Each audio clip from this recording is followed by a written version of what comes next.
में मैं जो टॉपिक ले रही हूँ वो एनवायरनमेंट का चैप्टर है, क्लास 10th का, बायोलॉजी सेक्शन का है।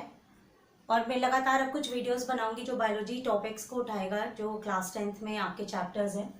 ये जो मेरी कोशिश है चैप्टर को रिकैप करना, जिससे आपको एग्जाम टाइम में अगर चैप्टर रिकैप करना है, किन किन टॉपिक्स को आपको तेज़ी के साथ लर्न करके एक बार चैप्टर को ख़त्म करना है, वो इस वीडियो में मैं कोशिश कर रही हूँ। पहला टॉपिक चैप्टर एनवायरनमेंट में जो आता है, you must know what is ecosystem. That means you have to learn the definition of the ecosystem. What is the ecosystem? Ecosystem actually consists of both biotic factors and abiotic factors. What is biotic factor and what is abiotic factors? All the living components, whether they are plants, whether they are animals, it comes under biotic component.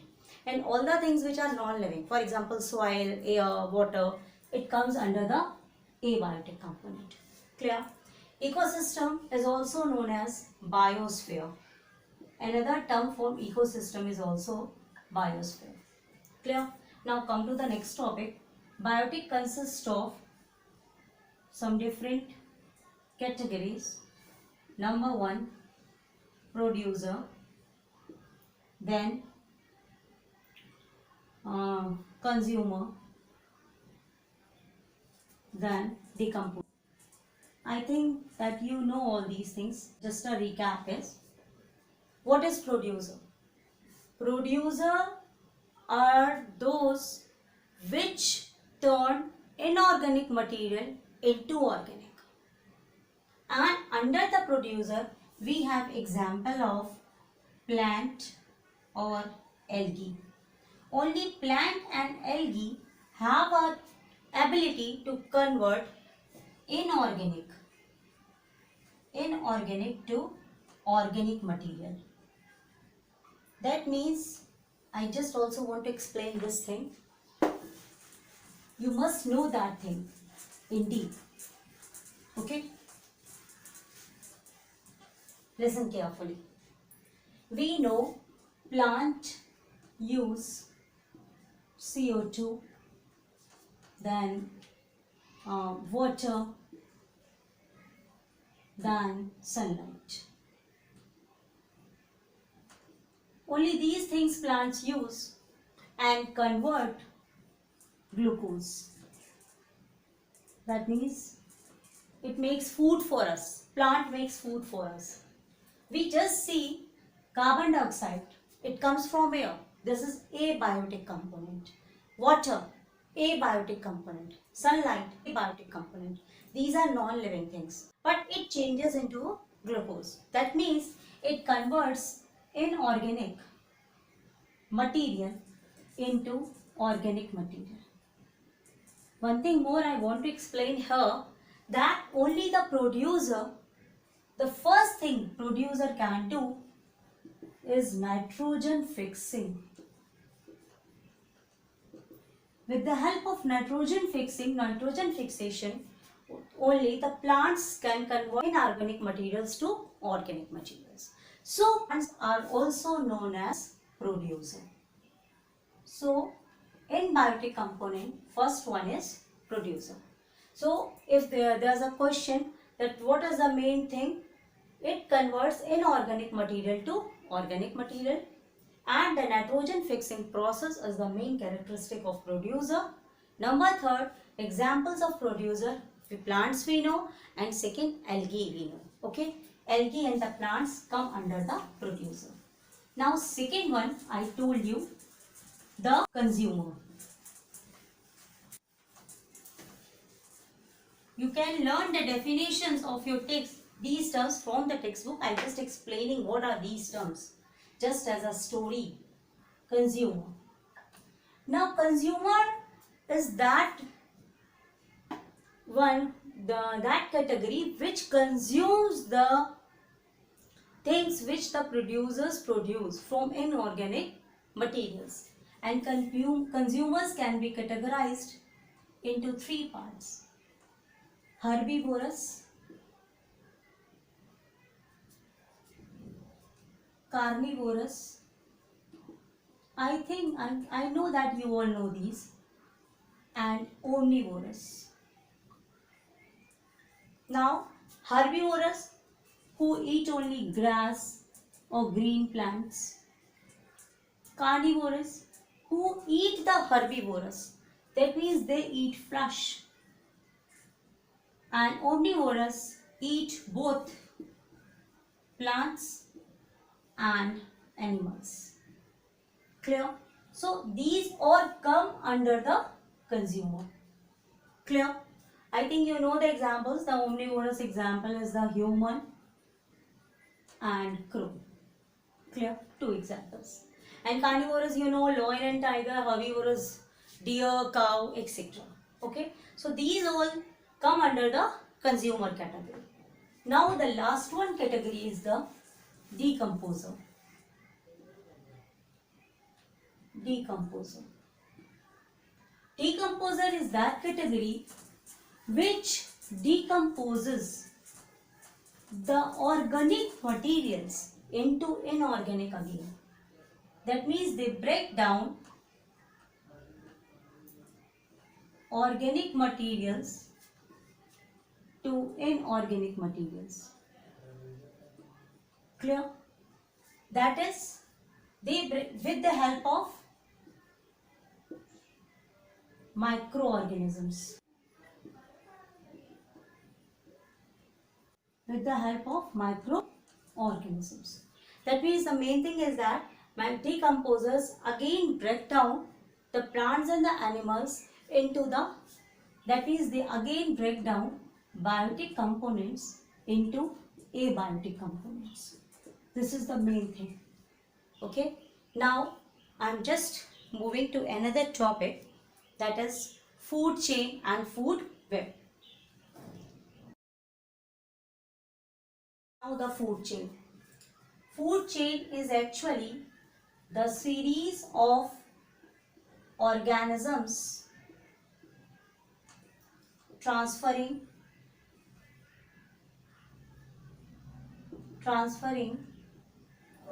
food energy from producer to consumer.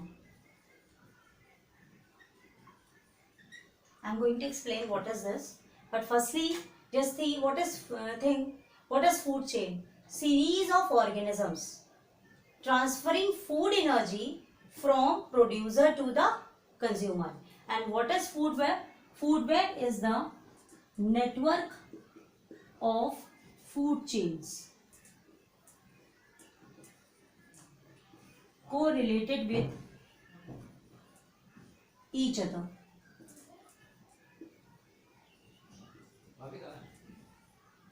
So now I am going to explain what is that with the help of example. So now, before proceeding, I want to share with you definitions of trophic level and pyramid of the biomass. Firstly, I am going to explain you what is trophic level. Definition of the trophic level is various stages in a food chain. Okay, I explained you earlier. That means grass to deer, deer to lion. So there are three stages, 1, 2 and 3. So these three are three different tropical levels. The various stages in a food chain. This is a food chain at which transfer of food takes place from one organism to another. We can see that there is a transfer of energy. That means transfer of food energy, not food. Transfer of food energy takes place from one organism to another. This is known as tropical level. Now what is pyramid of biomass? Graphical representation. This is a type of graph. Okay. To show the quantity of living matter at each tropical level. This is a graphical representation. And this is represented like this. And producer level is at the base. Producer level is at the base. Then consumer and then decomposer. Okay. So we see that there's a lot of grass all around us, a little bit less deer, cow, herbivorous animals, and a little bit lesser the higher organisms. So this is a graphical representation to show the quantity of living matter at each tropical level. And we found that the first tropical level is more vast as comparison to other tropical levels. Now I am going to explain you what is biological magnification. Next term we have biological magnification.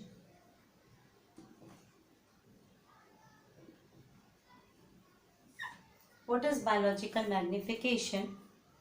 Biological magnification you can understand in this way, that nowadays pesticides and chemicals go into the soil, and from the soil they reach into the plants, and from there when the plants produce the food, that pesticides and chemicals accumulate in the food, and from one tropical level to other tropical level they proceed to different tropical levels. Because they are not biodegradable, they are non-biodegradable, so they accumulate from one level to another. And at the highest level, their concentration is maximum. So this is known as biological magnification. Okay. So what is biological magnification? It is the maximum concentration of,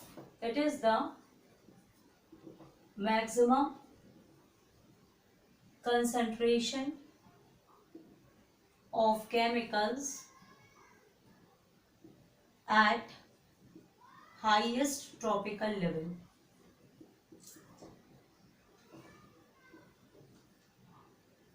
And it affects mostly the human beings, because generally human beings are at the highest tropical level. Okay, I'm just explaining some more topics. Now the chapter comes to an end. Only 2 topics are there, and I can say only 1 topic is there. That means the ozone gas. Before explaining this topic, I also want to cover one more topic which is left: biodegradable and non-biodegradable.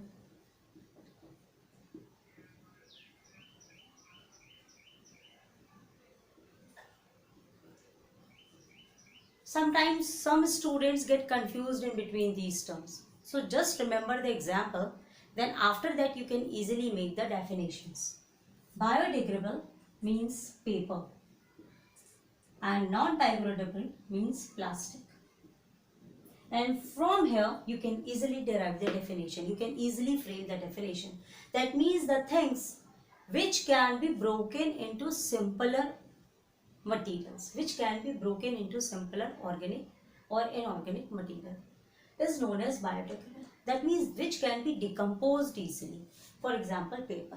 And the things which cannot be decomposed by any means, they just accumulate. These are non-biodegradable. Now comes to the last topic, that means ozone gas. Actually, what is ozone gas? Ozone gas is a form of oxygen. We have oxygen O2, clear? And when we have 3 atoms in oxygen, it becomes ozone, clear? From where it formed? In our environment, in our air, when ultraviolet rays comes, O2, that means oxygen, splits up into oxygen atoms. And this oxygen atom again combined with oxygen and form a compound O3 molecule, which is known as ozone. That means the ozone has 3 atoms of oxygen, clear? And the formula for ozone is O3, clear? It is found in the stratosphere. It is found in the stratosphere of the atmosphere. It is found in the stratosphere, clear? And the main function of the ozone gas, it absorbs ultraviolet radiations which are coming from the sun and helps the human civilization on the earth. It absorbs the ultraviolet radiations which are coming from the sun. So it is just a protective layer for us. It is a protective layer of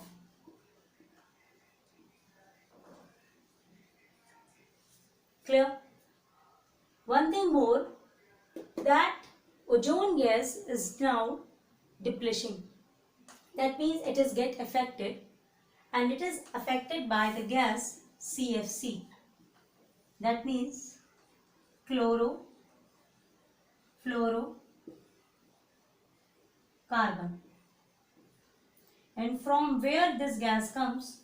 Gas comes from our refrigerators and AC, and it affects badly the ozone layer of the atmosphere. That's why ultraviolet radiations directly reach to us and it gets affected the human beings. Now the next question, how does these ultraviolet radiations affect us? So, or how ozone gas help us? Ozone gas help us. It protects us from skin cancer. It protects us from eye defect. That means cataract. And it also affects our immune system. Clear? So in this way, ozone layer is very important for us. It is depleting because of the CFC gas, chlorofluorocarbon. That's over and all in this chapter. If you just prepare these topics before going to your examination, I think these topics are enough for the chapter environment. And in the next video, I will make some more videos regarding that. Okay, nice to talk with you.